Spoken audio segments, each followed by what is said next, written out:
welcome back to my channel. My name is Jessie if you are new around here, and I am a K-6 music teacher. So today I'm going to talk to you guys through what I did the first music lesson of this year. And so I pretty much just had a warm-up, I went through some rules, and then I had an ending activity. And so I'm going to take you through first warm-up. So K-3, their warm-up was a steady beat warm-up, walking around the room, copying what I do. For kindergarten, it was simply that we walked in as like a train. Like I said, follow me. And they followed me and into the room, and I said, follow the leader. And we made one big circle. And then I put on this music called Don't Jealous Me. It is from Beyonce's version, her like Lion King version CD, if that makes any sense. So she came up with a new album and it's all based off of the Lion King, has a lot of featuring different artists and her obviously. And so I used that and it's really good. It's got a really awesome beat to it. The kids seem to really like it. And so I just do very simple tapping the steady beat and having them copy me. And so that's for them.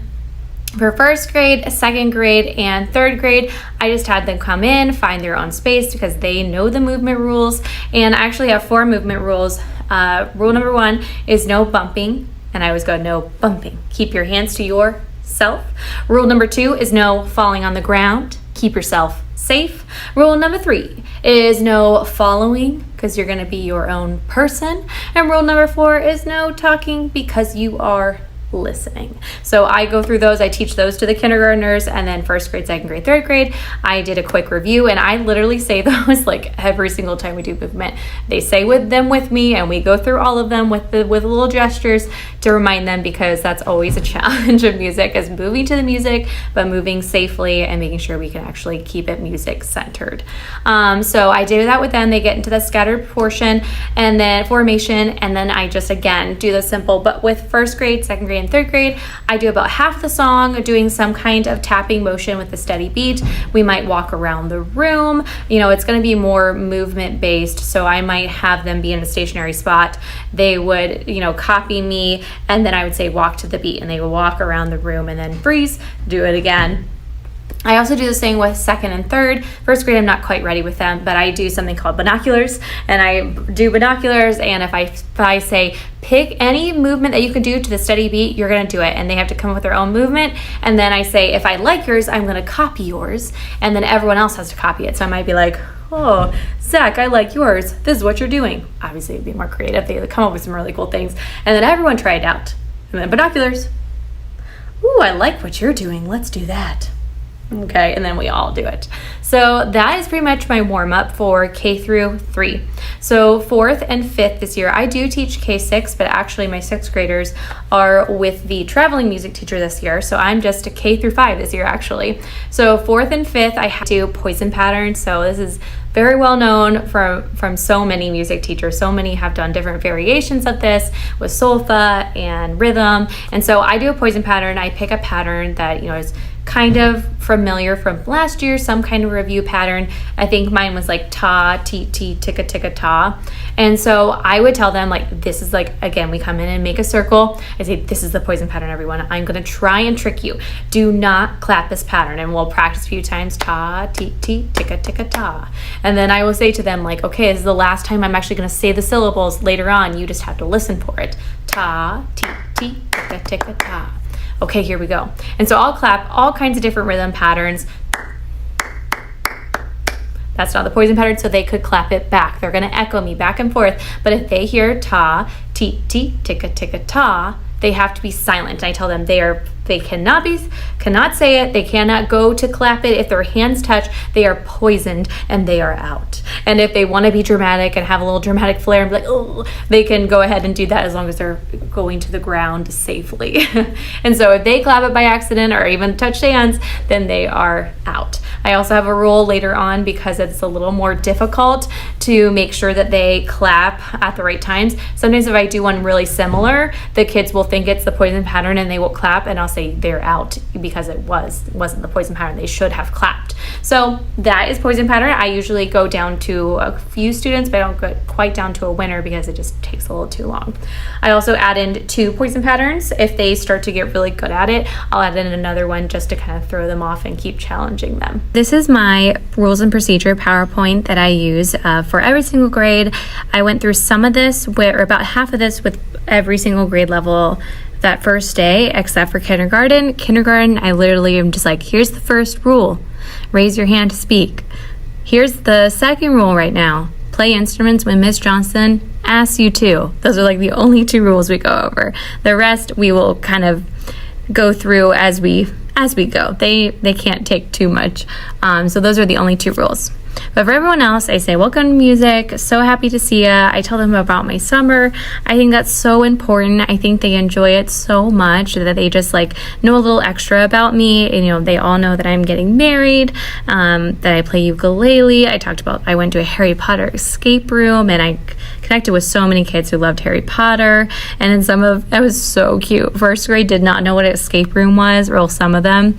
And so they all were like, oh my goodness, like, do you have to stay in that room if you don't get out? Like, they lock you in there? Like, it was so cute how they were like, no, it's like, it's a game, like, they'll let you out. And then I talked about like my sister, and went to my cousin's wedding together, so they really liked that. I always start with that. Then I go through my 4 rules. I, again, follow game plan's rules, so really simple, and they seems to cover everything. And then I'll go through procedures, and I won't go through all of them, but I will go through some of them. So like, I'll go through the ones that we naturally go through, like entering the classroom, and I'll say like, whether we did what the procedure is or not. Talk about how to sit at their circle spot. Later on, I'll talk about making a circle, movement, instrument time, and then finally lining up. So most of these I naturally just go through as we do class. So a quick reminder. Talk about quiet signs. So I ring a bell or do a countdown. So I ring a bell if I need them to stop, look, and listen, or I do a countdown 5, 4, 3, 2, 1, 0. Do have a consequence if they are not quiet and stopping and looking and listening. By 0, then if I count back slowly, 1, 2, that's how many star points they lose. So star points are my whole class behavior.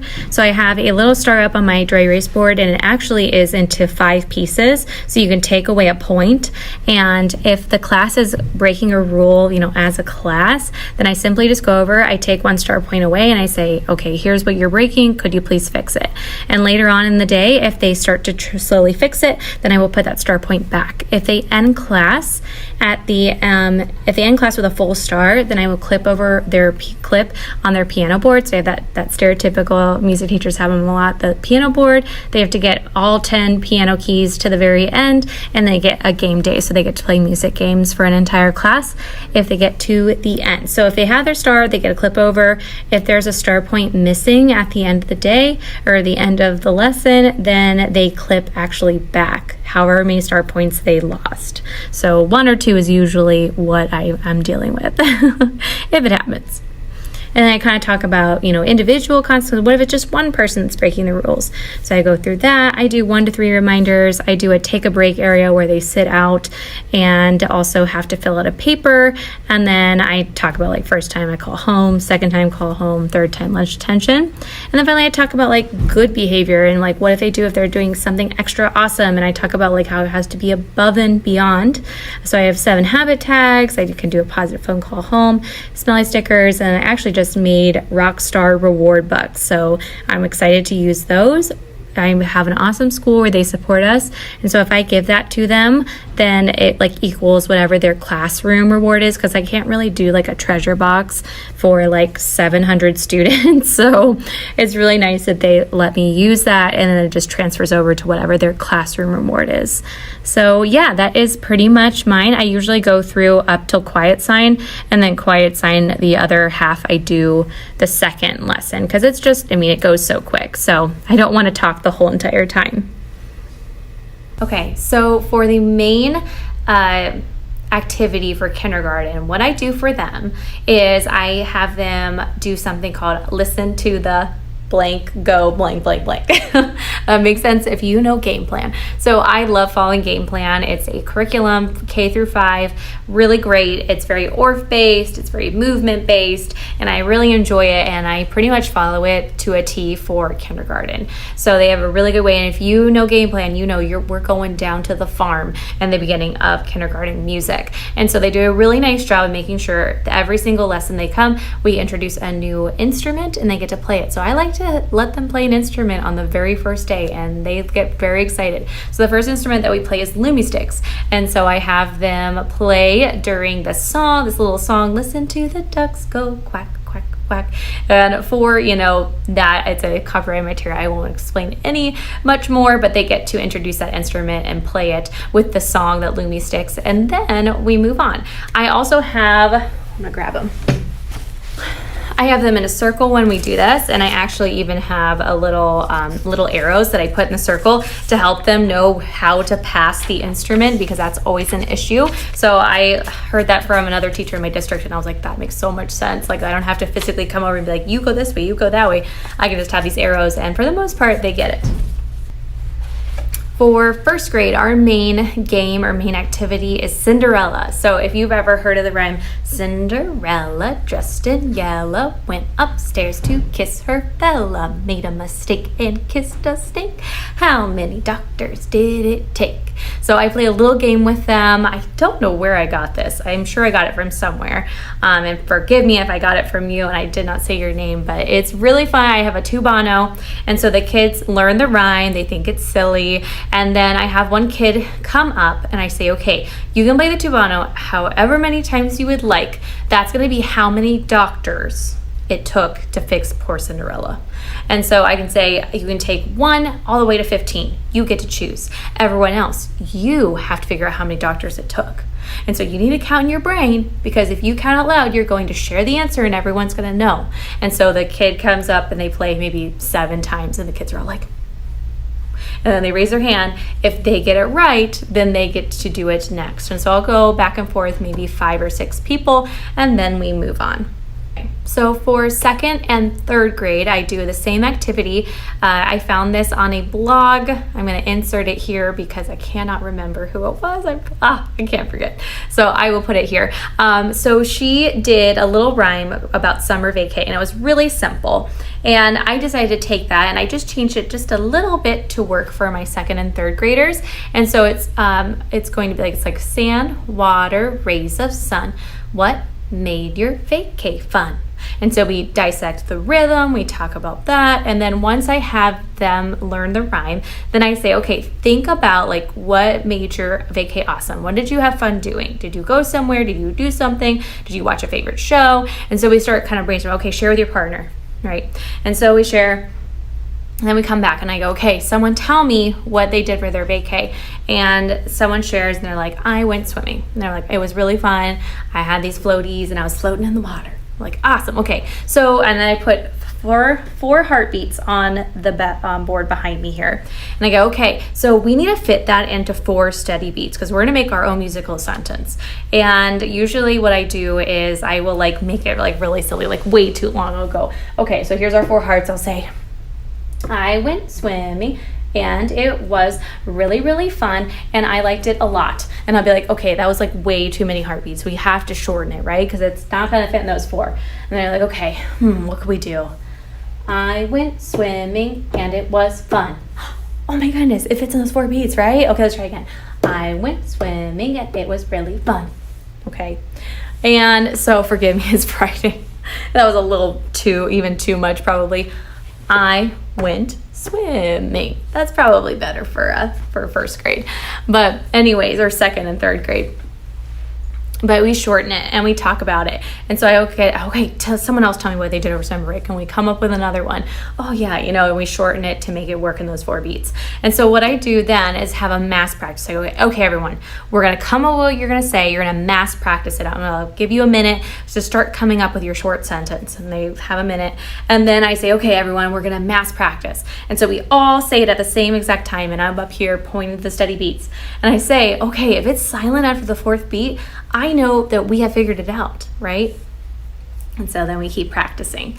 And then after that, we get into a circle. This is the second lesson. It's just the brainstorming is the first lesson. But I'll tell you what I did on the second lesson. What we did is we got into a circle. We patted the beat. We said, our vacay rhyme. Every 4 people got to share what they had done over summer break or their musical sentence. Say the rhyme again. The A section, sand, water, rays of sun. 4 people, 4 people, 4 people until we got everybody. So that is summer vacay for 2nd and 3rd. My 4th and 5th graders, I created this little worksheet called Musically Me. And so it is a questionnaire for them. I just want to get to know them a little bit more on their likes and dislikes about music. It's kind of like a little survey so I can put my best foot forward when we plan for this year. Because 4th and 5th, kind of 6th, it starts to get a little more tricky on planning and making sure that the kids are still staying engaged. And so in this, it just says things like, what's your favorite instrument? Do you like to sing? Yes or no? Your favorite band. I talked about like the yes or no, like to sing, like you're not dead to me if you say no, like you could circle no, it's okay, just so I know. Your favorite band or artist. I like in music when blank, so tell me, what do you like when we do in music? Have you been to a concert before? Yes or no? If yes, who did you see? And then what's your favorite song? So really fun to kind of see what they come up with this, and it just helps you get to know them a little bit better. Okay, so that's pretty much what I did for the first day of lessons. I hope that gives you a little bit of some ideas, whether you've had your first day or not, or maybe you can go back and do some of these activities because it's still kind of beginning of the year stuff. But I hope that you have a great first day, or you've had a great first week or a couple of weeks like me in school already, and just, remember, take care of yourself. It is such a I'm on my 3rd week of school, and it's on a Friday, as you can probably tell in this video, and I am tired. So take time for yourself and enjoy the kids, and I hope you have a great start to your year.